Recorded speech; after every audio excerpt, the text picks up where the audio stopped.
हे स्टुडंट्स, तुम्हा सर्वांचं पुन्हा एकदा ई सारथीच्या यूट्यूब चॅनलवर खूप खूप स्वागत आहे. मी तुमचा स्वप्नील सर आज तुमच्यासाठी घेऊन आलेला आहे की ॲसिड म्हणजे काय होते हा टॉपिक. ठीक आहे मित्रांनो, हा टॉपिक तुमच्यासाठी फार फॅमिलियर आहे आणि माझ्या मते की प्रत्येकांना माहिती आहे ॲसिड म्हणजे काय, बेस म्हणजे काय, बरोबर आहे. बट ॲसिड बेसिकली कशामध्ये प्रेझेंट राहतो आणि त्याच्याबद्दल थोडं काय म्हणते खूप लोकांना संभ्रम वगैरे राहतो. आम्ल म्हणजे काय असते है ना. तर आपण या व्हिडिओमध्ये ज्यांना माहिती नाही किंवा ज्यांना अजून जास्त नॉलेज पाहिजे ॲसिडबद्दल, तर या व्हिडिओमध्ये आपण त्या सर्वांना काय म्हणते त्या सर्वांसाठी हा व्हिडिओ उपयुक्त आहे. चला तर सुरू करूया. ओके, तर बघा मित्रांनो काय म्हणते definition. An acid is a substance that releases hydrogen ions or hydronium ions when dissolved in water. बिलकुल सिंपल आहे. हा एखादा बीकर घ्या, ठीक आहे, एखादा भांडा बीकर, याच्यामध्ये पाणी घ्या. काय घ्या? पाणी घ्या. या पाण्यामध्ये तुम्ही ॲसिड टाका. काय टाका? ॲसिड. सपोज मी घेतो एक HCl नावाचे ॲसिड, हायड्रोक्लोरिक ॲसिड तो घेतो. त्याच्यामुळे काय होऊन जाईल की याच्यामध्ये काय होणार, हा H आणि Cl आहे हा तुटणार. H पॉझिटिव्ह आणि Cl निगेटिव्ह मध्ये तुटणार. याच्यावर कोणता चार्ज येणार? Positive charge, positive. आणि याच्यावर कोणता चार्ज येणार? निगेटिव्ह. समजली काय गोष्ट. तर हा जो पॉझिटिव्ह आहे हा याच्यामध्ये इलेक्ट्रॉन्स नाही, याच्यामध्ये फक्त प्रोटॉन आहे. ठीक आहे, तर याला आपण काय म्हणतो? प्रोटॉन म्हणतो. हायड्रोजनवर पॉझिटिव्ह चार्ज असला म्हणजे आपण याला काय म्हणतो? प्रोटॉन. ठीक आहे, आता हाच प्रोटॉन जेव्हा वॉटर सोबत हाच प्रोटॉन जेव्हा रिॲक्ट करतो तर काय फॉर्म करतो?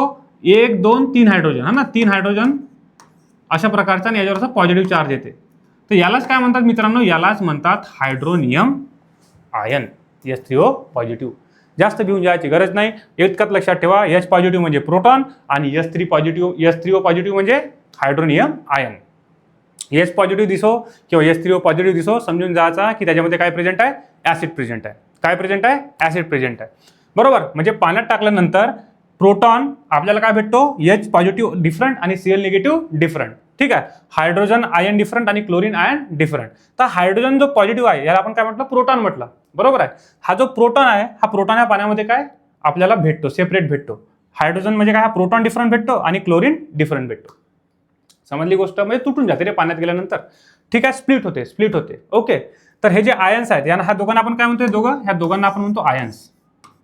या दोघांना आपण म्हणतो आयन्स. हा पॉझिटिव्ह आयन, हा निगेटिव्ह आयन. ठीक आहे, तर लक्ष द्या मित्रांनो, पाण्यात गेल्यानंतर आता ठीक आहे प्रोटॉन डिफरंट झाला आणि जो हा H पॉझिटिव्ह आहे त्याला आपण काय म्हटलं? प्रोटॉन. प्रोटॉन जर नाही राहिला कुठं तर आपण काय करते? हा प्रोटॉन काय करते? हा पाण्यासोबत रिॲक्शन करते. कोणासोबत रिॲक्शन करते? पाण्यासोबत. कारण हा पाण्यामध्ये टाकलं ना आपण, पाण्यामध्ये आणि रिॲक्शन केली, मग काय झालं? पाण्यासोबत रिॲक्शन केल्यानंतर H3O पॉझिटिव्ह मध्ये कन्वर्ट झाला. कशामध्ये कन्वर्ट झाला? H3O positive. समजली काय गोष्ट. तर हायड्रोनियम आयन म्हणा किंवा हायड्रोजन पॉझिटिव्ह हायड्रोजन आयन म्हणा, काही टेन्शन नाही, दोघांमध्ये पण काय प्रेझेंट आहे? H पॉझिटिव्ह, प्रोटॉनच प्रेझेंट आहे. ठीक आहे, कारण प्रोटॉनच समोर जाऊन वॉटरसोबत रिॲक्शन करून हायड्रोनियम आयन तयार करतो. ठीक आहे, आता बघा याच्यामध्ये एक्झाम्पल्स आहेत. पहिला एक्झाम्पल्स आहे ॲसिडचा हायड्रोक्लोरिक ॲसिड, त्याच्यानंतर सल्फ्युरिक ॲसिड, त्याच्यानंतर ॲसिटिक ॲसिड, हा ना. हे त्यांचे फॉर्म्युले HCl, H2SO4, CH3COH, CH3COOH. तर बघा मित्रांनो, याच्यामध्ये एकच हायड्रोजन आहे तर एकच हायड्रोजन तुटणार. याच्यामध्ये 2 हायड्रोजन आहे तर 2 हायड्रोजन तुटणार. याच्यामध्ये हा हायड्रोजन नको पकडायला, हा हायड्रोजन नाही पकडायचा, हा थोडा हायड्रोकार्बनवाला आहे. हा कोणता? हायड्रोकार्बन. हायड्रोकार्बनचा हायड्रोजन आहे हा. हायड्रोकार्बनचा हायड्रोजन याला पकडायचं नाही. कोणता? हा वाला. ठीक आहे, हा हायड्रोजन पकडा. बघा कसं, हा याच्यावर निगेटिव्ह, ऑक्सिजनवर काय येईल? निगेटिव्ह आणि हायड्रोजनवर पॉझिटिव्ह. समजली काय गोष्ट. बिलकुल सिंपल मध्ये लक्षात ठेवा. ऍसिड म्हणजे काय होते? याच्यामध्ये H पॉझिटिव्ह निघून राहिला म्हणजे काय आहे? ऍसिड. याच्यामध्ये पण 2 H पॉझिटिव्ह निघून राहिले, 2 प्रोटॉन निघून राहिले म्हणजे हा पण काय आहे? ऍसिड. याच्यामध्ये एक H पॉझिटिव्ह निघून राहिला म्हणजे हा पण काय आहे? ऍसिड. आता मित्रांनो, काही ऍसिड स्ट्रॉंग राहतात, काही ऍसिड वीक राहतात. समजली का गोष्ट. जसं की HCl हे हायड्रोक्लोरिक ऍसिड, सल्फ्युरिक ऍसिड हे कसे आहेत? हे आहेत स्ट्रॉंग ऍसिड. कसे आहेत रे? Strong acid. आणि हा जो खालचा आहे आपला, हा विनेगर ऍसिटिक ऍसिड म्हणतो आपण याला, हा आहे weak acid. Comparatively weak acid. याचाच अर्थ काय? याचाच अर्थ हा की पाण्यामध्ये जेव्हा आपण ऍसिड टाकतो ना, तर ह्या दोघांना जर आपण पाण्यामध्ये टाकलं किंवा एखादा याला टाकलं याच्यामध्ये दोघांमधून, तर काय होणार? हे जे प्रोटॉन आहे लवकर प्रोटॉन बनणार. समजलं का. लवकर ते दूर जाणार, लवकर पॉझिटिव्ह चार्ज येणार. पण याला जेव्हा आपण पाण्यात टाकला ना तर हे लवकर सेपरेट होणार नाही. हे अशा टाईपचे आयन्स लवकर बनणार नाही. समजलं का? वेळेने बनणार. समजली गोष्ट? चला मग या समोर या. बघा ॲसिड हा, बघा हा कसा लाल झालाय, लाल भडक झाला ना, बिलकुल ॲसिड असा, बिलकुल असा तेज, हा ना. बघा pH लेस दॅन 7 म्हणते. ॲसिडचा pH 7 पेक्षा कमीच असतो ना. टेम्परेचरवर डिपेंड असते pH, ठीक आहे, बट 7 पेक्षा कमी आहे. त्याच्यानंतर बघा ॲसिड कसा आहे, आंबट आहे. कसा आहे, आंबट आहे. सोअर टेस्ट म्हणतो आपण त्याला. आणि लिटमसची टेस्ट आहे, आपण समोर बघू. बघा अजून काय म्हणते, ॲसिडलाच आपण काय म्हणतो, प्रोटॉन डोनर. कारण ॲसिड जेव्हा आपण पाण्यामध्ये टाकतो तर काय होते, त्याच्यामधनं प्रोटॉन बाहेर निघते. समजली काय गोष्ट? त्याच्यामधनं का बाहेर निघते रे? त्याच्यामधनं प्रोटॉन बाहेर निघते. बरोबर आहे, पाण्यामध्ये टाकल्यानंतर. आता बघा वैशिष्ट्य बघा ॲसिडचे. पहिला वैशिष्ट्य बघा की सोअर टेस्ट आहे, हा ना. जो लेमन राहतो, लेमन, हा ना, निंबू म्हणतो, त्याच्यामध्ये काय प्रेझेंट असते, त्याच्यामध्ये प्रेझेंट असते सिट्रिक ॲसिड, हा ना. सिट्रिक ॲसिड काय प्रेझेंट आहे, सिट्रिक ॲसिड. आणि हे जे फ्रुट्स आहेत जसे की ऑरेंज झाला, मोसंबी झाला, हा ना, हे निंबू झाला, हा ना, लेमन, तर यांना हे काय आहेत, सिट्रस फ्रूट आहेत. हे सर्व काय आहेत, सिट्रस फ्रुट्स. सायट्रस म्हणा, सिट्रस म्हणा, तुमच्या श्रद्धेनुसार, ठीक आहे. म्हणजे लक्ष द्या की हे जे ॲसिड्स आहेत जसे की लेमन वगैरे आहे, लेमन आहे, त्याच्यानंतर मोसंबी आहे, ऑरेंजेस आहे, याच्यामध्ये काय आहे, याला आपण म्हणतो सिट्रस फ्रुट्स म्हणतो. का बरं? कारण याच्यामध्ये प्रेझेंट आहे सिट्रिक ॲसिड. काय प्रेझेंट आहे, सिट्रिक ॲसिड. लेमनमध्ये जास्त प्रेझेंट आहे म्हणून जास्त आंबट लागतो. समजलं का नाही? म्हणजे लेमनमधला जो काय म्हणते, जो कंपोनेंट आहे तो कसा आहे, ॲसिडिक आहे. काय प्रेझेंट आहे, सिट्रिक ॲसिड प्रेझेंट आहे, ठीक आहे. आता बघा turn blue litmus paper red. आपल्याला माहित आहे जर हा ॲसिड आहे, काय आहे, ॲसिड, कोणता पण ॲसिड राहू, याच्यामध्ये काय होणार, हा जो ब्लू लिटमस आहे, हा लिटमस पेपर राहते ना, लिटमस पेपर एक पेपर राहते, आपल्याला समजते, याच्यानं आपण चेक करतो ॲसिड कोणता आणि बेस कोणता. तर हा जो पेपर आहे ना, तर हा ब्लू कलरचा आहे, ब्लू. तर पाण्यात टाकल्यानंतर काय होणार, रेडमध्ये कन्वर्ट होणार. कशामध्ये कन्वर्ट होणार, रेडमध्ये. समजली काय गोष्ट? आणि सोबत रेड रेड रेड याच्यामध्ये रेड टाकला तर तो रेडच राहणार, तो बदलणार नाही. रेडचं रेड, रेडचं रेड आणि ब्लूचं रेड. म्हणजे समजून घ्यायचं, जर पेपर आपण ब्लूवाला पेपर आपण ॲसिडमध्ये डीप केला आणि जो रेडमध्ये कन्वर्ट झाला तर समजून जायचा का हा काय आहे, ॲसिड आहे. काय आहे, ॲसिड आहे. चला घ्या मग. आता highly corrosive in nature. Highly corrosive in nature. Acid कसे राहते माहिती आहे का? ॲसिड जे राहते ना ते गंजकारक राहते, गंज पकडते. समजलं का? ते काय म्हणते, मेटल वगैरेला सडवून टाकते. समजलं का? गलवणे म्हणतो ना आपण मेटल्सला वगैरे, बिलकुल. तर हे ॲसिड्स तसे राहते, म्हणून ॲसिडला बिलकुल सांभाळून यूज करावं लागते. ते हातापायावर जर पडले तर आपले हात पिवळे पडतील, त्याच्यानंतर स्किन पूर्ण खराब होऊ शकते. ॲसिड अटॅक, हा ना, किती भयंकर अशी परिस्थिती आहे. बरोबर आहे का नाही? तर ॲसिड बिलकुल सांभाळून यूज करायला पाहिजे, ठीक आहे. आता ॲसिड कोरोजनचा मी तुम्हाला सांगितलं की मेटलवर झाल्यानंतर काय होणार, जसं मेटलसोबत ॲसिड रिॲक्ट झाला, म्हणजे ॲसिड जसं मेटल आहे, बरोबर आहे, हे सपोज पेन आहे पण हा लोखंडाचा आहे, मेटलचा आहे, ठीक आहे. याच्यावर ॲसिड पडलं, जितका कॉन्सन्ट्रेटेड ॲसिड राहणार, जितका स्ट्रॉंग ॲसिड राहणार, तितका हा काय होणार, तितका याच्यासोबत रिॲक्शन होऊन हा जो मेटल आहे हा खराब होणार. याच्यासोबत काहीतरी एक सॉल्ट फॉर्म होणार, त्यालाच आपण काय म्हणतो, मेटल सॉल्ट म्हणतो. काय म्हणतो, मेटल सॉल्ट. म्हणजे मेटल काय होतं, करड होत आहे. इथे एक शब्द आहे मेटल सॉल्ट. कुठे आहे रे तो, बघा कुठे दिसतो का तुम्हाला? एक मिनिट, कुठं आहे, कुठं आहे, कुठं आहे, कुठं आहे, कॉन्सन्ट्रेशन ऑफ कॉन्सन्ट्रेशन. ओके, ठीक आहे, लिहून घ्या, मी सांगतो. बघू, मेटल सॉल्ट्स फॉर्म करतात. काय फॉर्म करतात ते, मेटल सॉल्ट्स. केव्हा, जेव्हा मेटल ॲसिड सोबत रिॲक्ट करतो. समजली काय गोष्ट? ते काय फॉर्म करतात, मेटलचे सॉल्ट. म्हणजे आता जो मेटल आहे तो मेटल राहणार नाही. समजलं का? तो काहीतरी डिफरंट बनणार. म्हणून असं आपण म्हणतो ॲसिड विसिड लोह्याच्या जवळ वगैरे ठेवायचा नाही, नाहीतर तो लोहा गलवतो, हा ना. चला तर मग आता याच्यामध्ये लिहिलं आहे की बाबा सपोज एखादा मेटल आहे, बरोबर, एखादा मेटल आहे आणि मला प्रोटेक्ट करायचं आहे, तर मी काय करणार, मी एक काम करून देणार का, जो मेटल आहे ना, एखादी काही बाल्टी वाल्टी जे पण असणार, बरोबर आहे, त्याला काय करणार मी, काय म्हणते, त्याला कोटिंग करणार, त्याला पेंटिंग करणार. काय करणार, पेंटिंग. एकदा पेंट झाला, बरोबर आहे का, असा पेंट करणार की त्याच्यासोबत ॲसिडची रिॲक्शन होणार नाही. म्हणजे अशा पेंटचा मी यूज करीन का काय होणार की ॲसिड आहे, ॲसिडची रिॲक्शन त्या पेंटसोबत होणार नाही. समजला? तर अशा टाईपचा आपण पेंट यूज करू शकतो, बरोबर आहे. आणि तुम्ही बघू शकता की ॲसिडला आपण नाही का सहसा काचेच्या बॉटलमध्ये ठेवतो. समजला का? तुम्ही लॅबमध्ये वगैरे जर बघाल तर ॲसिडला आपण कशाच्या बॉटलमध्ये ठेवतो, काचेच्या बॉटलमध्ये ठेवतो. कारण मेटलसोबत जर ठेवलं, मेटलच्या याच्यामध्ये ठेवलं तर काय होणार, जंग पकडणार, कोरोजन होणार, मेटलसोबत रिॲक्शन होणार, ठीक आहे. हां, आता बघा, conduct electricity in aqua solution. मला माहित आहे कंडक्टिव्हिटी, इलेक्ट्रिसिटी प्रवाह केव्हा होते रे, जेव्हा आयन्स राहतात. काय राहतात? आयन्स. बघा हा याच्यामध्ये दिलाच आहे. हा बरोबर मी तुम्हाला एकदा दाखवतो. हा फ्लास्क आहे. काय आहे? फ्लास्क. याच्या आतमध्ये पाणी आहे. काय आहे रे? पाणी. पाणी आहे. या पाण्यामध्ये काय होऊन राहिलं माहिती आहे का मित्रांनो? या पाण्यामध्ये माहिती आहे का H पॉझिटिव्ह आणि Cl निगेटिव्ह असे अलग होऊन राहिले. खूप सारे आहेत. मी फक्त एकच पकडलो. म्हणजे इथं आपण टाकलं HCl. काय टाकलं? HCl. पाण्यामध्ये गेल्यानंतर H पॉझिटिव्ह अलग गेला, Cl निगेटिव्ह डिफरंट गेला. बरोबर आहे का नाही? जर तुम्ही डिस्टिल वॉटर पकडाल, काय पकडाल? Distil water. याच्यामध्ये डिस्टिल वॉटर आहे. डिस्टिल वॉटर म्हणजे काय होते? डिस्टिल वॉटर म्हणजे काय होते? डिस्टिल वॉटर मध्ये होते डिस्टिल वॉटर. डिस्टिल वॉटर म्हणजे याच्यामध्ये आयन्स प्रेझेंट राहत नाही. No ions. No ions. आता आयन्सच नाहीत तर कंडक्टिव्हिटी होणार का? तर याच्यामध्ये कंडक्टिव्हिटी होणार नाही. म्हणजेच याच्यामध्ये विद्युत प्रवाह होणार नाही. म्हणजेच याच्यामध्ये करंट पकडणार नाही. No conductivity. पण याच्यामध्ये काय आहे? याच्यामध्ये आयन्स आहेत. काय आहेत? आयन्स.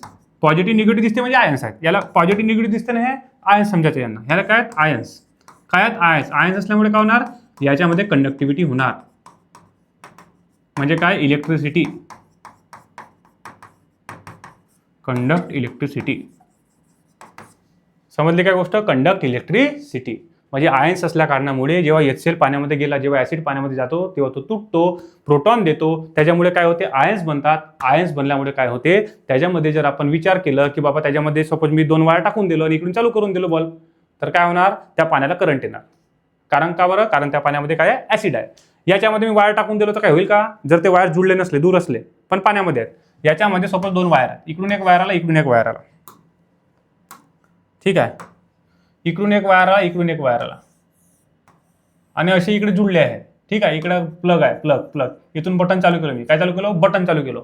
ठीक आहे. तर याच्यामध्ये काय आहे? याच्यामध्ये काही कनेक्शन नाही आहे ना? याच्यामध्ये काही कनेक्शन आहे का? नाही. याच्यामध्ये काही कनेक्शन नाही. याच्यामध्ये काही कनेक्शनच नाही आहे. तर याच्यामध्ये काय आहे? याच्यामध्ये करंट लागणार नाही. करंट लागेल का? करंट लागणार नाही. कारण त्याच्यामध्ये आयन्सच नाही आहेत. आयन्स नसल्या कारणामुळे हा जो प्रवाह आहे हा असा टाईपचा सर्किट कंप्लीट करणार नाही. पण याच्यामध्ये काय आहे? याच्यामध्ये बघा, याच्यामध्ये 2 वायर आहेत. इकडे जुळला आहे, इकडे आपण बटन ठेवला. काय ठेवला? बटन चालू करून दिला. तर याच्यामध्ये 2 वायर जुळले आहे का? नाही. पण याच्यामध्ये काय लागणार? शॉक लागणार, करंट लागणार. का बरं लागणार? कारण जे आयन्स आहेत, त्या आयन्समुळे काय होतं? इलेक्ट्रिसिटी कंडक्ट होऊन राहिली. आयन्समुळे काय होतं? इलेक्ट्रिसिटी इकडची इकडे जाऊन राहिली. समजली काय गोष्ट? डिस्टिल वॉटरमध्ये इलेक्ट्रिसिटी कंडक्ट होत नाही. डिस्टिल वॉटरमध्ये जर 2 असे वायर राहिले तर त्याच्यामध्ये इलेक्ट्रिसिटी कंडक्ट होत नाही. पण याच्यामध्ये होते. कारण याच्यामध्ये काय आहेत? आयन्स आहेत. तुम्ही हा एक्सपेरिमेंट करून बघा नको. समजली काय गोष्ट? कारण डिस्टिल वॉटरच्या TDS 0 राहते आणि तो डिस्टिल वॉटर खरंच डिस्टिल आहे का हे चेक करावं लागते पहिल्यांदा. बरोबर आहे? म्हणून कुठं लिहिलं राहिला की डिस्टिल वॉटर आहे तर तसं करायचं नाही. कारण खूप सारे डिस्टिल वॉटर तेवढे प्युअर राहत नाही. आपल्याला पहिले प्युरिटी चेक करावं लागेल, कॅलिब्रेशन करावं लागते पहिल्यांदा. ठीक आहे. चला मग घ्या. कंडक्ट इलेक्ट्रिसिटी तुम्हाला समजून गेला की आयन्स असल्याकडे काय होते? इलेक्ट्रिसिटी कंडक्ट होते. बरोबर आहे? आता बघा, आता काय आहे? ऍसिड कोणासोबत रिॲक्ट करते रे? ऍसिडच्या उलटा कोण? बेस. ऍसिडच्या उलटा कोण? बेस. जसा सगळ्यात फेमस एग्जाम्पल अपने बचपन से पढ़ा है अपन ने, काय आहे? HCl hydrochloric acid plus sodium hydroxide NaOH. याला काय म्हणतात? Sodium hydroxide. हा ना, ऍसिड बेस. बेबी को बेस पसंद है. हा ना, ऍसिड काय म्हणते? Sodium hydroxide. बरोबर आहे का नाही? तर बघा, हा ना, गाणं आहे ना काहीतरी असंच. तर घ्या, याच्यामध्ये काय आहे? H2O प्लस काय बनणार रे? सॉल्ट बनणार, कॉमन सॉल्ट. काय बनणार रे? Common salt. नमक म्हणतो ना आपण याला, नमक. बरोबर आहे? NaCl तोच फॉर्म्युला आहे, नमक बनते. म्हणजे ऍसिड आणि बेसची रिॲक्शन जेव्हा झाली, ऍसिड आणि बेस जेव्हा कंबाईन होतात, ठीक आहे ना, तेव्हा काय होते? या जगात सर्वात फास्ट रिॲक्शन आहे. हा ना, ऑर्गॅनिक केमिस्ट्रीमध्ये म्हणजे समोर जाऊन तुम्ही शिकाल की ऍसिड बेस रिॲक्शन फार फास्ट होते. असं मला म्हणायचं काय की ऍसिड बेस रिॲक्शन फार फास्ट होते. तर बघा मित्रांनो, याच्यामध्ये लक्ष द्या की जेव्हा ऍसिड आणि बेस रिॲक्ट करते तेव्हा वॉटर आणि काय फॉर्म झालं? सॉल्ट फॉर्म झालं. समजला का नाही? ऍसिड बेस सोबत काय फॉर्म होते? जेव्हा रिॲक्शन झाली तर वॉटर अँड सॉल्ट फॉर्म होते. याच रिॲक्शनला आपण काय म्हणतो? याच रिॲक्शनला आपण म्हणतो न्यूट्रलायझेशन रिॲक्शन. काय म्हणते रे वेड्या? काय म्हणते? Neutralisation reaction. समजला का रे? लक्ष दे इकडे, बघू नको तिकडे. काय म्हणते? Release H positive ions in aqueous solution. सांगितलं ना आताच मी. आता बघा, आता बघा, आता पीएच माहिती आहे ना, पीएच. आता मला सांगा आपण पीएच कसं काय चेक करतो की ॲसिडिक आहे किंवा बेसिक आहे, हा ना. तर याच्यामध्ये आपल्याला माहिती आहे की जो लिटमस पेपर होता, लिटमस पेपर काय रेड झाला, लिटमस पेपर काय रेड झाला, ब्लूचा कसं झाला, ब्लूचं रेड झाला. तर आपल्याला काय समजला की तो काय ॲसिड आहे. आणि ॲसिडचा जो पीएच राहतो तो 7 पेक्षा काय असतो, कमी. म्हणजे बघा जास्त रेड म्हणजे जास्त ॲसिडिक, जास्त रेड आला म्हणजे जास्त ॲसिडिक. हे बघा अशा टाईपचे कलर दिसतील तुम्हाला. आपण एक दुसरा पेपर राहते त्याला म्हणतो युनिव्हर्सल पीएच पेपर म्हणतो आपण त्याला, युनिव्हर्सल पीएच पेपर. तुम्हाला म्हणजे आपण कधी बघू युनिव्हर्सल पीएच पेपर. तर युनिव्हर्सल पीएच पेपरवर काय होते, तुम्ही जसं त्या सोल्युशनमध्ये टाकलं मग बघितलं की भाई काय आहे, तर तुम्हाला बिलकुल अशा टाईपचे कलर दिसते. मग तुम्ही रिलेट करू शकता की त्याचा ऍसिड कोणता राहू शकते, 6च्या आसपास राहू शकते की 5च्या आसपास राहू शकते की 4च्या आसपास, 3च्या आसपास, 2च्या आसपास, 1च्या आसपास की 0. म्हणजे अशा टाईपचे कलर दिसते. समजलं का. अशी पट्टी ठेवायची, लावून बघायची इथे. समजलं का नाही. मग बघायचं अरे सेम कलर दिसून राहिला म्हणजे त्याचा पीएच किती आहे, 6 आहे. अरे सेम कलर दिसून राहिला म्हणजे किती आहे पीएच, अरे रेड दिसून राहिला म्हणजे पीएच 0च्या आसपास आहे. समजली काय गोष्ट. तर एक लिटमस पेपर राहते, लिटमसमध्ये 2च समजते, रेड आहे की ब्लू आहे, म्हणजे ऍसिड कोणता आहे आणि बेस कोणता आहे.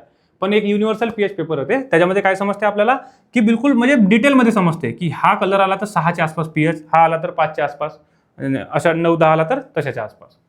समजली काय गोष्ट. असं ठीक आहे. तर ऍसिडच्या पीएच काय असते, ऍसिडच्या पीएच काय असते, 7 पेक्षा कमी असते. आणि ऍसिडच्या पीएच डिपेंड कशावर असते, ऍसिडच्या पीएच डिपेंड असते त्याच्यामध्ये प्रेझेंट असलेल्या प्रोटॉनवर. बघा मोर एच पॉझिटिव्ह आयन्स मोर पीएच, म्हणजे लेस पीएच मोर ऍसिडिक सोल्युशन. जास्त प्रोटॉन डोनेट झाले, जास्त लवकर प्रोटॉन डोनेट झाले, जास्त प्रमाणात प्रोटॉन डोनेट झाले तर त्याची ऍसिडिटी जास्त. म्हणून बघा H2SO4 आणि HCl याच्यामध्ये हा स्ट्रॉंग ऍसिड आहे. कारण याच्यामध्ये किती प्रोटॉन आहेत, याच्यामध्ये प्रोटॉन आहेत 2 प्रोटॉन. याच्यामध्ये किती प्रोटॉन आहेत, 1 प्रोटॉन. म्हणून हा काय आहे, स्ट्रॉंग ऍसिड आहे as compare to HCl. H2SO4 कसा आहे, strong acid as compare to HCl. ठीक आहे. त्याच्यानंतर बघा खूप सारे पीएच स्केल, जसा स्टमकमध्ये जो HCl प्रेझेंट आहे आपण त्याला गॅस्ट्रिक ऍसिड म्हणतो, तो त्याचा पीएच 1च्या आसपास आहे. बॅटरी ऍसिड, सल्फ्युरिक ऍसिड बॅटरीमध्ये राहते, त्याचा पीएच बघा किती स्ट्रॉंग आहे तो सल्फ्युरिक ऍसिड, हा ना. त्याच्यानंतर लेमनमध्ये सायट्रिक ऍसिडचा पीएच 2, टोमॅटोमध्ये बघा 4, हा ना. विनेगर सिरका म्हणतो, सिरका त्याच्यात 3. अशा प्रकारे आहे. कॉफीचा पण 5 आहे. ठीक आहे. त्याच्यानंतर मिल्कचा 6च्या आसपास पीएच आहे, बरोबर आहे. वॉटरचा 7 आहे. त्याच्यानंतर ते बेस आहे. आपण आता काय बघून राहिलो, ऍसिड बघून राहिलो, हा ना रे. तर अशा प्रकारचे पीएच आहे, एकदा बघून घ्या तुम्ही. तुम्हाला काही डाऊट राहिला तर आपण बघू. ठीक आहे. टोमॅटोचा पीएच आहे 4च्या आसपास, हा ना. म्हणजे सोपा दिसून राहिला. आपण म्हणजे असं बिलकुल अरे सर इतका सारा लक्षात, अरे फक्त वाचायचा, आपल्याला हळूहळू समजून जाते त्या गोष्टी. ठीक आहे. आता बघा, आता ऍसिडचे प्रकार राहते खूप सारे. ऍसिडचे काय राहते, प्रकार राहते. एक ऑर्गॅनिक ऍसिड आणि एक मिनरल ऍसिड. ऑर्गॅनिक म्हणजे काय होते मित्रांनो माहित आहे का, ऑर्गॅनिक म्हणजे निसर्गाने निर्माण केलेल्या गोष्टी ज्याच्यामध्ये कार्बन प्रेझेंट आहे. जसे आपले प्लांट झाले, आपण झालो, हा ना. जे जिवंत लोक आहे त्याच्यामध्ये काय प्रेझेंट राहते, कार्बन प्रेझेंट राहते. मेल्यानंतरही राहते, जिवंत लोक मरते त्याच्यामध्ये पण कार्बन राहते, पण जे सजीव आहे त्याच्यामधूनच तो कार्बन बनला आहे. ठीक आहे ना. तर त्याच्यामध्ये काय असते, ऑर्गॅनिक ऍसिड्स, हा ना. ऑर्गॅनिक ऍसिड की ज्याच्यामध्ये कार्बन आणि हायड्रोजन आहेत. ह्याला आपण काय म्हणतो, हायड्रोकार्बन म्हणतो. ज्याच्यामध्ये हायड्रोकार्बन आहे, हायड्रोजन आणि कार्बन आहेत. ठीक आहे. तर जे हायड्रोकार्बन असतात ना मित्रांनो, जे काय असतात हायड्रोकार्बन, एक मिनिट चांगला लिहितो, हायड्रोकार्बन. ठीक आहे. ते जे हायड्रोकार्बन असतात ना मित्रांनो, आता बघा काय म्हणते, organic acids are acid that contain carbon and are usually found in living organism. म्हटलं मी सजीवमध्ये राहते. और नॅचरल प्रोडक्ट म्हणजे जे प्लांट्सचे जे प्रोडक्ट्स राहते, जे फ्रुट्स वगैरे राहते त्याच्यामध्ये राहते. And they generally releases H positive ion in water but they are weak than mineral acid. आता बघा जे ऑर्गॅनिक ऍसिड राहते ना, जे आपल्या शरीरामध्ये प्रेझेंट आहेत खूप सारे ऍसिड, किंवा प्लांट्समध्ये प्रेझेंट आहेत, हा ना. ॲनिमल्समध्ये जे ऍसिड प्रेझेंट आहेत, HCl सोडू ना, पण ज्यांच्यामध्ये काय प्रेझेंट आहे, कार्बन प्रेझेंट आहे. काय प्रेझेंट आहे, कार्बन. हायड्रोजन पण पकडू शकता तुम्ही. ठीक आहे. तर मेनली काय आहे, कार्बन प्रेझेंट आहे म्हणते. ठीक आहे. तर असे जे ऍसिड राहते ना, तर अशा ऍसिड काय आहे, वीक टाईपचे ऍसिड्स आहेत आणि हे प्लांट्स आणि ॲनिमलमध्ये भेटतात. बघा इकडे मी तुम्हाला दाखवून देतो, बिलकुल आपल्याकडे लिस्ट आहे रे. हा बघा, सायट्रिक ऍसिड कशामध्ये प्रेझेंट आहे, लेमनमध्ये, ऑरेंजमध्ये, सिट्रस फ्रूटमध्ये. सांगितलं ना तुम्हाला. म्हणजे बघा हे जे ऍसिड्स आहेत ते कसे आहेत, वीक ऍसिड आहेत. याच्यामध्ये काय प्रेझेंट आहे, कार्बन. काय प्रेझेंट आहे, कार्बन. ठीक आहे. त्याच्यानंतर विनेगर बघा, ऍसिटिक ऍसिड. काय ऍसिटिक ऍसिड, हा ना. ऍसिटिक ऍसिड विनेगर कसा बनतो रे, विनेगर कसा बनतो, बघा फर्मेंटेशनने बनतो. कशाने बनतो? फर्मेंटेशन. फर्मेंटेशनमध्ये काय होते? फर्मेंटेशनमध्ये काय होते? सपोज तुम्ही काय म्हणता, आंबवणे म्हणते ना, आंबवणे, हा ना, आंबवणेच आहे. हा फर्मेंटेशन म्हणजे आंबवणे. आता कसं बनणार? याच्या मागचं रिजन आहे मित्रांनो, की जसं तुम्ही चावल घेता, तांदूळ घेता ना, तांदूळ, त्याला काय, त्याच्यामध्ये काय प्रेझेंट असते? शुगर. ग्लुकोज राहते ना, शुगर. त्याच्यामध्ये काय प्रेझेंट असते? शुगर प्रेझेंट असते. बरोबर आहे. आता शुगर काय करते? अल्कोहोलमध्ये कन्वर्ट होते.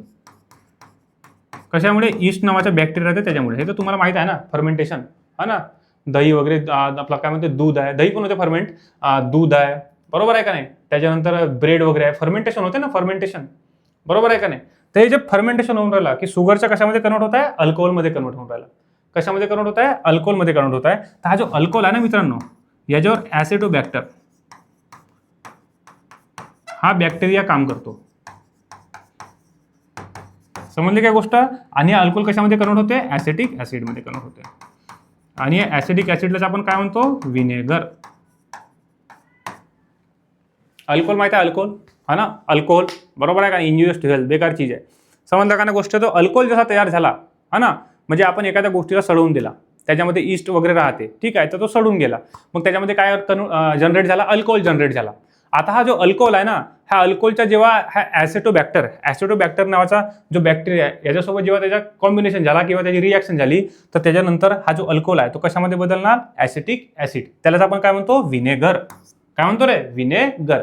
आता ह्या विनेगरचा खूप उपयोग आहे मित्रांनो. ह्या विनेगरला आपण बघा सलादमध्ये टाकतो, हा ना, थोडा आंबट आंबट टेस्ट येते, बरोबर आहे का नाही. हा खूप साऱ्या गोष्टीच्या बनते, राईसच्या पण बनते, ॲपलच्या पण बनते, ॲपल सायडर विनेगर म्हणतो, बरोबर आहे. त्याच्यामध्ये ॲसिडिक ॲसिड प्रेझेंट राहते. फंगल इन्फेक्शन वगैरे जेव्हा होते ना, तर त्याच्यावर मेडिसिनल वगैरे अप्रोच चांगला आहे, म्हणजे मेडिसिनल यूज आपण करू शकतो, हा ना, असं.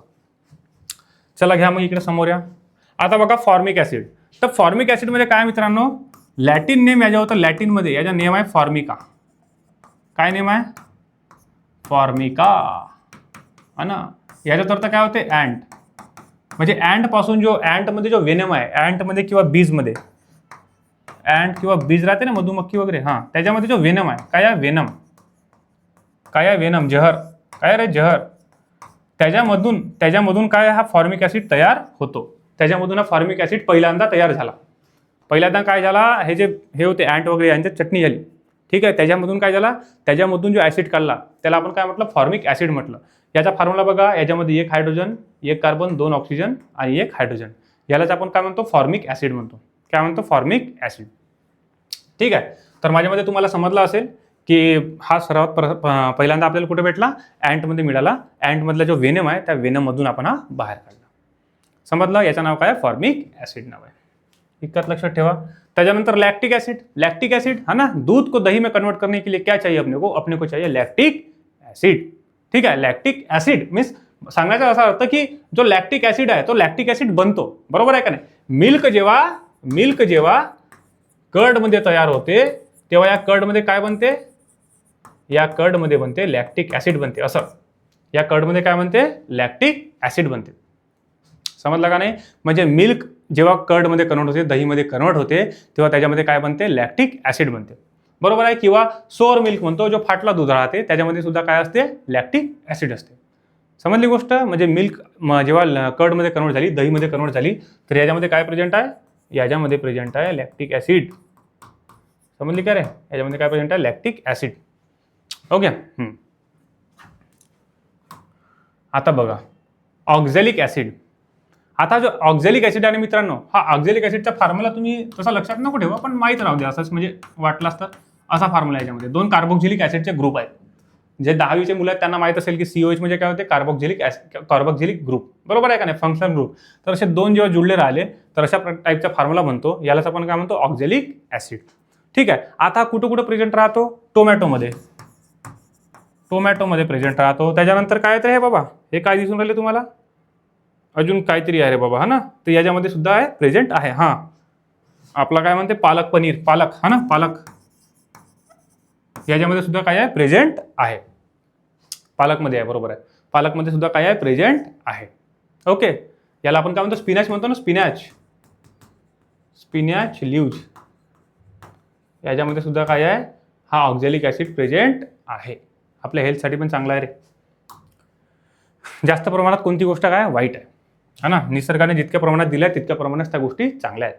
आता टर्टरिक ॲसिड आहे. टर्टरिक ॲसिड कुठे प्रेझेंट राहते? चिंचामध्ये. चिंच राहते किंवा ग्रेप्स राहते, असे खट्टे लागते बिलकुल खट्टा, तेच आहे टर्टरिक ॲसिड. टॅमरिन म्हणतो ना आपण, टॅमरिन, टॅमरिनमध्ये प्रेझेंट आहे. आणि ह्या काय ग्रेप्स. समजली गोष्ट. चला घ्या समोर आमला. आमला का मुरब्बा, हा ना. आमला व्हिटॅमिन सी का खजाना. व्हिटॅमिन सी आपल्या इम्युनिटी वाढवण्यासाठी. व्हिटॅमिन सी तुम्ही आपल्या रोजच्या दैनंदिन आहारामध्ये ठेवा रे बाबा.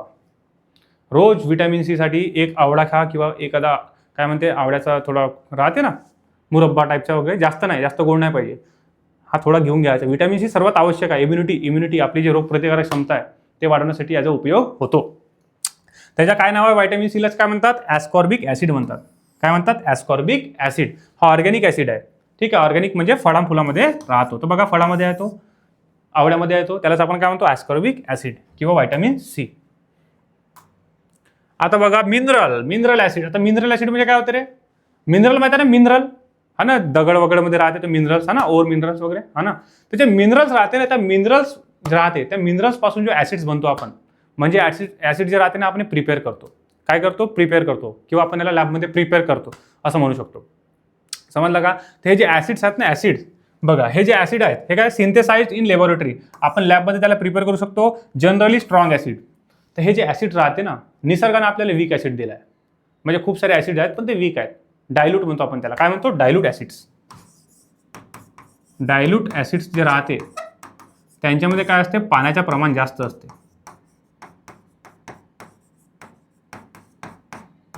जास्त आणि ॲसिड कमी असते. समजली काय गोष्ट? पाण्याचं प्रमाण जास्त असते आणि ॲसिड कमी असते. डायल्यूट म्हणजे पातळ करणे. पातळ म्हणतो ना आपण, पातळ करणे. तर पाणी जास्त टाकून द्यायचा म्हणजे तो पतला होते. कॉन्सन्ट्रेटेड म्हणजे काय? उलटा. कॉन्सन्ट्रेटेड म्हणजे बिलकुल असं घट्ट पाहिजे, स्ट्रॉंग ॲसिड. कॉन्सन्ट्रेटेड म्हणजे स्ट्रॉंग ॲसिड.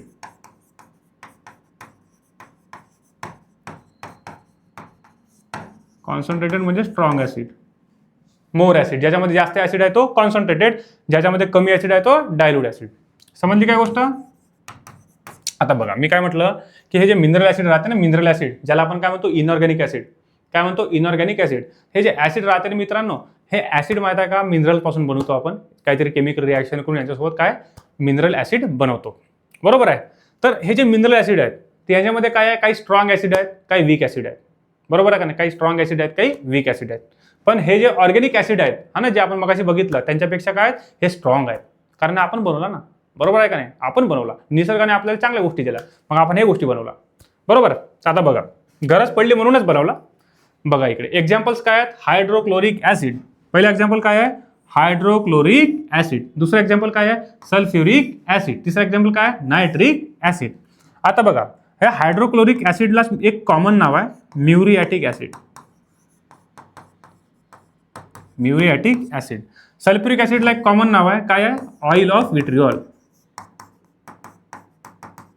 आणि हा जो नायट्रिक ॲसिड आहे याला नाव आहे ॲक्वा फोर्टिस. Aqua Fortis. तर हे कधी तुम्हाला जर वाटलं तर वाटलं म्हणजे लक्षात ठेवा, हे कामात आहे. कधी पण कुठं पण विचारू शकते, कोणत्या पण एक्झाममध्ये. बरोबर आहे. आता बघा मित्रांनो, काय म्हणते की जे ॲसिड्स आहेत, ठीक आहे, ते ॲसिडचे तुम्हाला सांगितलं का प्रोटॉन देते, प्रोटॉन देते, प्रोटॉन देते. But hydrogen is present in all acid, but not all hydrogen containing molecules are acid. याचा अर्थ काय आहे की मी तुम्हाला काय म्हटलं की हे ॲसिड आहेत, याच्यामध्ये हायड्रोजन प्रेझेंट आहे, प्रोटॉन प्रेझेंट आहे, म्हणजे प्रोटॉन देऊ शकते हा. बरोबर आहे. पण आता काय मित्रांनो, याच्यामध्ये पण हायड्रोजन दिसून राहिला, याच्यामध्ये पण हायड्रोजन दिसून राहिला. बरोबर आहे. याच्या हे बघा अमोनियामध्ये आहे, CH4 मध्ये आहे, हा ना. तर बघा याच्यामध्ये एक मिनिट थांबा. अच्छा इकडे नाही का? ठीक आहे, जस्ट अ वेट.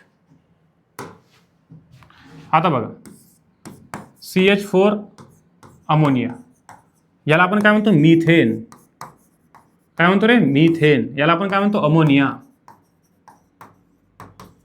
आता याच्यामधला जो हायड्रोजन राहते ना मित्रांनो, याच्यामधला हा तर कार्बन आहे, तर म्हणजे विषयच मोकळा झाला की हा काही ॲसिड राहू शकत नाही. बरोबर आहे का नाही? हा काही ॲसिड नाही, कारण यासोबत काय आहे? कार्बन आहे, डायरेक्ट कार्बन लागला आहे. आणि मी काय म्हटलो, डायरेक्ट जर कार्बन असेल तर तो काय झाला? हायड्रोकार्बन. Organic compound. काय झाला? तो ऑर्गॅनिक कंपाऊंड. आणि ऑर्गॅनिक कंपाऊंड झाला किंवा ऑर्गॅनिक झाला बरोबर आहे का नाही? तर मी काय म्हणतो मग की अशा टाईपचे जो राहते डायरेक्ट कार्बन हायड्रोजन, तर हा जो हायड्रोजन आहे हा काय म्हणते ॲसिडचा हायड्रोजन नाही. ॲसिडचा हायड्रोजन म्हणजे प्रोटॉन म्हणा नाही. समजली काय गोष्ट? हा ॲसिडवाला नाही. इतकाच, हा ॲसिडवाला नाही. याच्यामध्ये पण सुद्धा तेच आहे. अमोनियामध्ये सुद्धा काय आहे? असे 3 हायड्रोजन अटॅच आहेत. किती हायड्रोजन अटॅच आहेत? 3. तर आता हे 3 हायड्रोजन आहेत ना मित्रांनो, तर हे 3 हायड्रोजन प्रोटॉन नाहीत, किंवा आपण म्हणू शकतो की हे ॲसिडचे हायड्रोजन नाही. ॲसिडचे हायड्रोजन नाही असं. ॲसिडचे हायड्रोजन नाही. समजली गोष्ट? हे लक्षात ठेवा. मिथेनचे हायड्रोजन किंवा अमोनियाचे हायड्रोजन हे ॲसिडचे हायड्रोजन नाही. म्हणजे हे ॲसिडच नाही. विषय संपला. ठीक आहे. ॲसिडची बिलकुल लिस्ट आहे बघा इकडे. हायड्रोक्लोरिक ॲसिड है ना, त्याच्यानंतर सल्फ्युरिक ॲसिड, त्याच्यानंतर nitric acid. Hydrochloric acid HCl आपल्या पोटामध्ये प्रेझेंट राहतो. कुठं प्रेझेंट राहतो? पोटामध्ये. गॅस्ट्रिक ॲसिड म्हणतो आपण याला. काय म्हणतो? गॅस्ट्रिक ॲसिड म्हणतो. ठीक आहे. मेटल्स वगैरे पण साफ करण्यासाठी किंवा आपली फरची वगैरे साफ करण्यासाठी आपण याचा उपयोग करतो. जास्त मोठे डाग वगैरे राहिले तर है ना, खूप कॉन्सन्ट्रेटेड राहते, याच्या दूर राहायचा. समजली काय गोष्ट? त्याच्यानंतर सल्फ्युरिक ॲसिड. सल्फ्युरिक ॲसिड याचा फॉर्म्युला HCl, याचा H2SO4 आणि याचा HNO3. HNO3. आता बघा, सल्फ्युरिक ॲसिड प्रेझेंट राहते, बॅटरी ॲसिड म्हणतो आपण याला. यालाच आपण काय म्हणतो? सल्फ्युरिक ॲसिडला बॅटरी ॲसिड. बॅटरी म्हणजे प्रेझेंट राहते ना. बघा ते बॅटरी, आपण बॅटरीमध्ये आपण ते पाणी आणायला सांगतो की बॅटरी ॲसिड द्या रे भाऊ. त्याच्यामध्ये सल्फ्युरिक ॲसिड राहते कमी, म्हणजे डायल्यूट प्रमाणात. डायल्यूट म्हणजे काय म्हटलं मी? त्याच्यामध्ये सल्फ्युरिक ॲसिडचं प्रमाण कमी, पाणी जास्त. Battery acid. समजलं का रे? लिहू शकतो मी डायल्यूट H2SO4. डायल्यूट पूर्ण लिहू का? घ्या. Dilute H2SO4. पाणी जास्त, ॲसिड कमी. त्यालाच आपण काय म्हणतो? त्यालाच आपण म्हणतो डायल्यूट. काय म्हणतो? डायल्यूट. ठीक आहे. त्याच्यानंतर बघा, आता याचा उपयोग बघा. याचं सांगितलं HClच्या स्टमकमध्ये प्रेझेंट राहते, म्हणजे पचनक्रियासाठी, डायजेशनसाठी उपयोगात आहे. त्याच्यानंतर मेटल वगैरे क्लीन करण्यासाठी उपयोगात आहे. त्याच्यानंतर सल्फ्युरिक ॲसिडच्या बॅटरीमध्ये यूज होते. त्याच्यानंतर फर्टिलायझरमध्ये यूज होते. आणि हा जो नायट्रिक ॲसिड आहे, काय म्हणतो आपल्याला? नायट्रिक ॲसिड आहे, तर याच्या फर्टिलायझर, रासायनिक खतामध्ये उपयोग होतो. आणि त्याच्यानंतर बॉम्ब वगैरे बनवण्यासाठी सुद्धा याचा उपयोग होतो. हा ना, हे एक्सप्लोजिव्ह केमिस्ट्री आहे. नायट्रिक ॲसिडचा उपयोग होते त्यामध्ये. ओके. त्याच्यानंतर फॉस्फोरिक ॲसिड, कार्बोनिक ॲसिड. हे दोन नाही का, जे तुम्ही सोडा वडा पिता ना, ड्रिंक्स पिता ना आपला, हा ना, सॉफ्ट ड्रिंक म्हणतो आपण, बरोबर आहे का नाही? त्याच्यामध्ये याचे उपयोग होते. कार्बोनेटेड ड्रिंक, ज्याच्यामध्ये काय म्हणते CO2चे बुलबुले बाहेर निघते, हा ना, तर अशामध्ये सुद्धा याचा उपयोग होते. 2 ॲसिड, एक तर फॉस्फोरिक ॲसिड, दुसरा कार्बोनिक ॲसिड. फॉस्फोरिक ॲसिडचा फॉर्म्युला H3PO4, याचा H2CO3. हा ना, बिलकुल असं वाचत राहा, लक्षात होऊन जाते. याच्या मागे बिलकुल स्ट्रक्चर वगैरे आहेत, पण सध्या तुमच्या कामाचं नाही. नाहीतर तुम्हाला स्ट्रक्चर काढून समजून दिलं असतं. आता बघा, हा जो ॲसिड आहे ना, सॉफ्टवाला, काय आहे? सॉफ्टवाला. मी काय म्हटलं? सॉफ्ट ड्रिंकमध्ये प्रेझेंट आहे म्हटलं. बरोबर आहे. तर हा बघा, फॉस्फोरिक ॲसिड. आता काय मित्रांनो, ॲसिडचा आपण का बरं यूज केला असणार त्या सॉफ्ट ड्रिंकमध्ये? त्याच्यामागे काहीतरी रिजन असणार ना. तर त्याच्यामागचा रिजन काय माहिती आहे का मित्रांनो, की त्याच्यामध्ये काय होते, जेव्हा फॉस्फोरिक ॲसिड राहते, तर काय होते की बॅक्टेरिया वगैरे त्याच्या आजूबाजूला डेव्हलप होत नाही. म्हणजे ड्रिंकमध्ये बॅक्टेरिया डेव्हलप होत नाही, म्हणजे प्रोटेक्ट करून राहिला. बरोबर आहे. पण याचा एक मोठा बेकार आहे यार, की फॉस्फोरिक ॲसिड आपण जास्त ड्रिंक जर पिला, तुम्हाला माहित आहे ॲसिडच्या रिॲक्शन काय होते? कॅल्शियम कार्बोनेट सोबत होते. बरोबर आहे. ॲसिडच्या रिॲक्शन कशासोबत होते? कॅल्शियम कार्बोनेट सोबत होते. आपले दात कशाने बनले आहे? आपले दात त्याच्यानंच बनले ना, कॅल्शियम कार्बोनेटनंच बनले आहेत ना. बरोबर आहे का नाही? तर आपल्या दातामध्ये कॅल्शियम प्रेझेंट आहे, इतकं लक्षात ठेवा. बरोबर आहे. तर ॲसिड काय करतो? तो कॅल्शियम नष्ट करतो किंवा डिग्रेड करतो. समजली काय गोष्ट? ॲसिड काय करतो? तो जो कॅल्शियम आहे आपल्या दातामधला, तो काय करतो? डिग्रेड करतो. म्हणजे कॅल्शियमचे जे कंपाऊंड्स बनले आहेत, म्हणजे कॅल्शियमच्या कंपाऊंड्सनं बनलेले आहेत तर दात, इनेबल म्हणतो आपण याला. बरोबर आहे का नाही? तर ते हे जे बनले आहेत, तर काय होते, जेव्हा ॲसिड आपल्या यासोबत रिॲक्ट होईल, तर काय होणार? हा जो लेअर आहे पूर्ण आपली दात आहेत, हे दात खराब होणार. म्हणून हे सॉफ्ट ड्रिंक्स वगैरे बिलकुल जास्त प्रमाणात यूज करायचं नाही. प्रमाणामध्ये सर्व काही असावे, हा ना. जास्त एखादी गोष्ट बेकार आहे. समजली काय गोष्ट? तर ह्या सर्व गोष्टी लक्षात ठेवा, की तुम्ही केमिस्ट्रीचे आता स्टुडंट्स आहात, तर तुम्हाला माहीत पाहिजे की फॉस्फोरिक ॲसिड प्रेझेंट राहते, है ना. आता याच्यानंतर काय करायचं? याच्यानंतर बिल्कुल बॉटल आणली की प्यायचं नाही. उसके पहले पीछे देखो लेबल पे, कंपोजिशन, कंटेंट्स, उसमें देखो कौन से केमिकल लिखे है. मग त्याच्यामध्ये तुम्हाला सगळ्या गोष्टी दिली, प्रिझर्वेटिव्ह दिसते, हे दिसते, ते दिसते. मग तिथे बघाल बाबा याच्यामध्ये आंबा किती % आहे, मँगो किती % आहे, हा ना. मँगो तर आहेच नाही याच्यामध्ये. है ना, मँगोचा पल्प म्हणतो है ना, किती पर्सेंट आहे, ह्या सर्व गोष्टी चेक करायच्या रे. आपण सायन्स स्टुडंट आहोत, आपल्याला सर्व गोष्टी माहीत पाहिजे है ना. आता याच्यानंतर काय कराल, एखादी जर वस्तू मार्केटमधून आणली त्याच्यामध्ये चेक करायचं, बाहेर लिहिलं असते की कोणती गोष्ट किती प्रमाणात आहे, काय आहे, त्याच्यानंतरच बघायचं. ठीक आहे, तर ह्या सर्व गोष्टी असतात. त्याच्यानंतर बोरिक ॲसिड. काय आहे, बोरिक ॲसिड. हा जो बोरिक ॲसिड आहे H3PO3, H3BO3, बी म्हणजे बोरॉन, बी म्हणजे बोरॉन, H3BO3. आता बघा, हा जो ॲसिड आहे मित्रांनो, एक ते अँटीसेप्टिक म्हणून काम करतो आपण ॲसिडला. म्हणजे काय होईल, जर कुठं काही घाव झाला तर ते साफ करण्यासाठी, त्याच्यावर जंतू वगैरे पडले नाही पाहिजे है ना, ते अँटीसेप्टिक म्हणून आपण त्याचा यूज करतो. त्याच्यानंतर ग्लास इंडस्ट्रीमध्ये यूज होते, ग्लास वॉक्स बनवण्यासाठी वगैरे. आणि त्याच्यानंतर बोरिक ॲसिड कशामध्ये यूज होते, आपण तांदळामध्ये टाकतो ना बोरिक ॲसिड, है ना, समजला का नाही. अँटीसेप्टिकचाच काम, किंवा जे किडे विडे त्यांना येऊ देत नाही, सोंडे म्हणतो आपण त्याला, है ना, त्याला आपण त्या काय म्हणते तांदळामध्ये टाकतो. त्याच्यामुळे काय होणार की त्या तांदळामध्ये काही प्रकारचे दुसरे जीवजंतू येणार नाही, है ना. आता बघा, त्याच्यानंतर अजून आहे हायड्रोफ्लोरिक ॲसिड. हे लक्षात ठेवा फक्त, हायड्रोफ्लोरिक ॲसिड, हायड्रोब्रोमिक ॲसिड. फ्लोरिन आहे तर फ्लोरिक, ब्रोमिन आहे तर ब्रोमिक, आयोडीन आहे तर आयोडिक, आणि क्लोरीन आहे तर क्लोरिक. समजलं का. HClO4 म्हणजे काय होते, परक्लोरिक ॲसिड. HI म्हणजे काय होते, हायड्रोआयडिक ॲसिड. आयोडीन आहे तर आयोडाईड, बरोबर आहे. त्याच्यानंतर हायड्रोब्रोमिक ॲसिड, हायड्रोआयडिक ॲसिड, हायड्रोफ्लोरिक ॲसिड. बघा, फ्लोरीन, ब्रोमिन, आयोडीन. ब्रोमिनसाठी ब्रोमिक आला, फ्लोरीनसाठी फ्लोरिक आला, आणि आयोडीनसाठी आयोडिक आला. समजला का नाही. आणि क्लोरीन आहे तर क्लोरिक आला. समजली गोष्ट. तर अशा प्रकारचे ॲसिड्स आहेत, बरोबर आहे. आता ॲसिडचा पण यूज आहे रे, हा ना. या ॲसिडचा सुद्धा, हे सुद्धा ॲसिड्स आहेत, याचा सुद्धा काय यूज आहे. जसा की हा HF आहे, काय आहे, हायड्रोफ्लोरिक ॲसिड.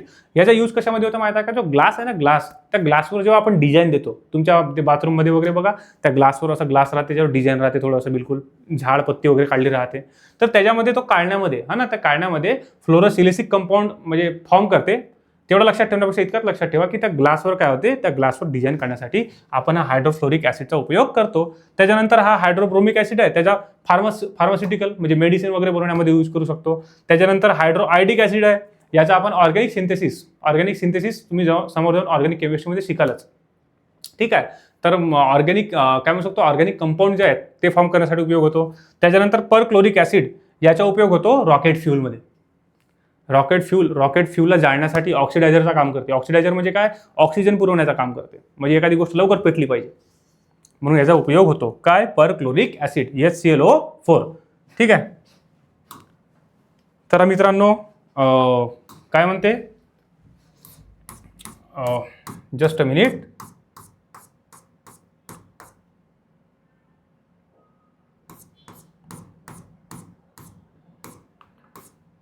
पूर्ण झालाच आपला सर्व कवर, नाही का, पूर्ण कवर झालेच आहे. तर तुम्ही आमच्या चॅनलला लाईक, शेअर आणि सबस्क्राईब करा मित्रांनो, है ना. आपल्या चॅनलचं नाव काय आहे, ई सारथी ऑनलाईन, बरोबर आहे. तर ह्या चॅनलला तुम्ही लाईक, शेअर आणि सबस्क्राईब करा, आणि सोबत जुळलेच राहा. काही डाऊट्स वगैरे राहिले तर आम्हाला कळवा. आणि आमचा जो ॲप्लिकेशन आहे यूट्यूब आपला काय प्ले स्टोअरवर, तो सुद्धा डाउनलोड करा. मी इथंच थांबतो. काही अडचण राहिल्यास आम्हाला कळवा. थँक्यू, धन्यवाद.